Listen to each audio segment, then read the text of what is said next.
Hello. This Sunday will be my last with you for a few weeks. I will be on vacation and study leave from June 20th through July 9th.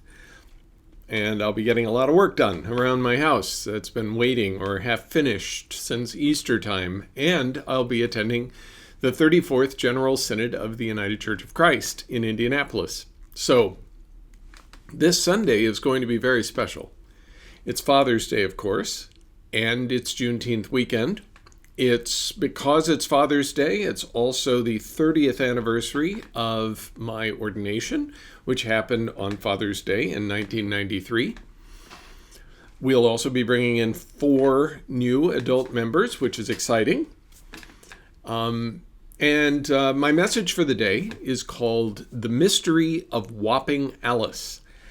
That's Wapping like the section of London, England, not Wapping like what little Bunny Foo-Foo used to do to all the little field mice. The story of Whopping Alice was told by Samuel Clemens or Mark Twain, and this message comes as part of an occasional series that I'm going to be offering on the observations of Mr. Clemens, which I recently read in his 3-volume autobiography. He dictated his autobiography in the early 20th century, but warned that it should remain unpublished until 100 years after his death, out of respect for his frankness of spirit, with which he did not want to scandalize his friends or his friends' children, although he seemed a little less worried about his friends' grandchildren or future generations that way. Anyway, I really enjoyed his reflections. But I couldn't help but notice how much the social climate of his own day resembles our own. I won't go into specifics now except one, but let it suffice to tell you that my working title for the series was The Gospel According to Mark Twain, but I settled instead on the title When History Rhymes. I'm referring there to a statement that is sometimes attributed to Mr. Clemens. History does not repeat itself, but it does rhyme. Back to Whopping Alice. This was a story the circumstances of which Mr. Clemens says took place in 1880 when he and his wife Olivia hired an English governess for their eldest daughter, Susie.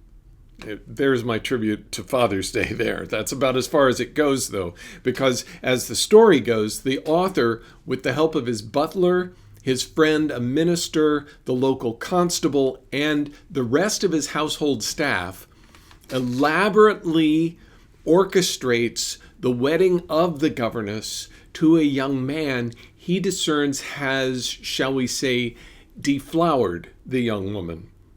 In 1897, he decided to offer this story in print to a national magazine, which declined his offer and ran another of his stories instead.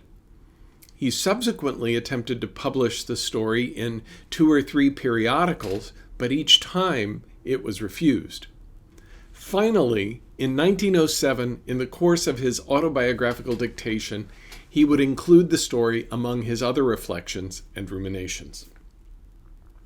The reason I bring up Whopping Alice this Sunday is that this is the one Sunday in June left for me to approach our open and affirming statement during Pride Month. Mark Twain claimed that in drafting the tale, he thought that it would be overly scandalous for the American public if he included 2 points in it that couldn't be dismissed humorously. One was the deflowering of the governess, and 2 was her testimony that she was also pregnant. Therefore, he decided that he would say, or so he claimed that he decided he would say, that Whopping Alice turned out not to be a woman at all, but a man in drag. Obviously, his potential publishers did not agree that this made the tale any less scandalous. As I will share with you this Sunday, according to the way Mr. Clemens has told the story, There's some mystery for me about whether the part of his tale that Whopping Alice was a man actually is fiction, despite his claim that it is. In fact, here I think we may see history rhyming with the present, and Mark Twain himself appealing to our better nature to appreciate and celebrate transgender and gay people. Imagine.